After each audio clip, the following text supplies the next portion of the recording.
Alors, ça y est, ça marche votre appareil? Oui, oui, ça enregistre. On pourrait commencer par le début. Si vous voulez bien, votre enfance. Non, c'est mon histoire. Alors c'est moi qui décide. Écoutez-moi bien. Et ne m'interrompez pas. Je déteste ça. À 20 ans, je me suis engagée dans l'armée. Sans savoir que cela m'amènerait en Allemagne. Ma vie a basculé au début de la guerre froide.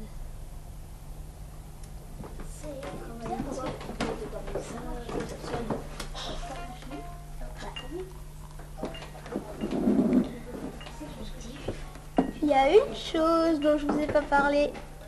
J'ai rencontré à Berlin la lumière de ma vie. Ah bon?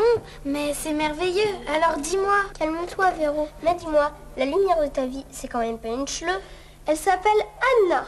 Et je n'accepterai aucune remarque. Alors raconte-moi un peu, je veux tout savoir. Elle est belle. Blonde, aux yeux bleus. Elle va bientôt accoucher. Je la ferai venir en France et on se mariera. Mais tu es bien placée pour savoir ce qui se passe en Allemagne. Oui, je sais. D'ailleurs, elle vit à l'est de la ville. Les laissez-passer sont de plus en plus difficiles à obtenir. Mais pour moi, rien n'est plus important que de vivre heureux avec elle. T'as bien raison.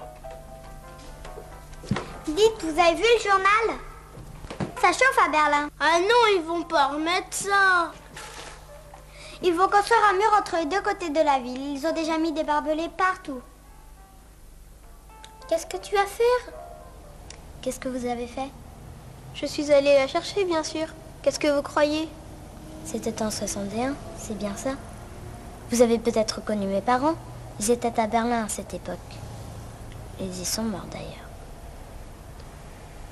Je sais pas. C'est possible. C'est pas important. Écoutez mon histoire.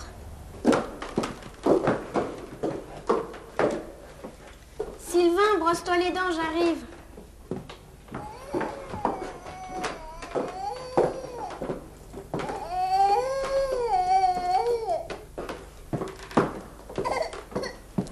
Julien, voyons. Entre.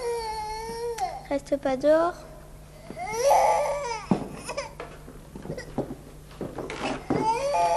Elle est morte.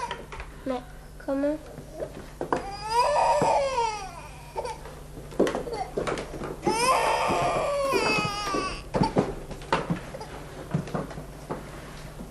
Ils l'ont tuée.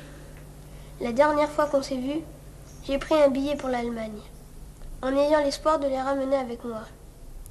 J'avais l'enfant. Il n'y avait plus qu'Anna.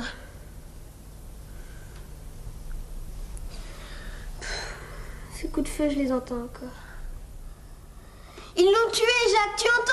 Ils l'ont tué! Calme-toi. Jacques, il faut que tu me rendes un service. Tout ce que tu veux. Prends soin de ma fille. Moi, je peux pas. Mais tu peux pas la laisser. Elle a déjà perdu sa mère. Je suis incapable de m'en occuper. J'étais en colère. J'étais lâche. Il me fallait des coupables. Tu n'as pas le droit de l'abandonner. Mais tu comprends rien. S'il n'y avait pas eu l'enfant, ça fait longtemps qu'Anna et moi on vivrait heureux ici. Notre fille est arrivée trop tôt. Elle a tout gâché. On comprend. Tu peux compter sur nous. Je t'enverrai ce qu'il faut. Mais aux yeux de l'enfant, je n'existe pas. Tu es mon père, c'est ça?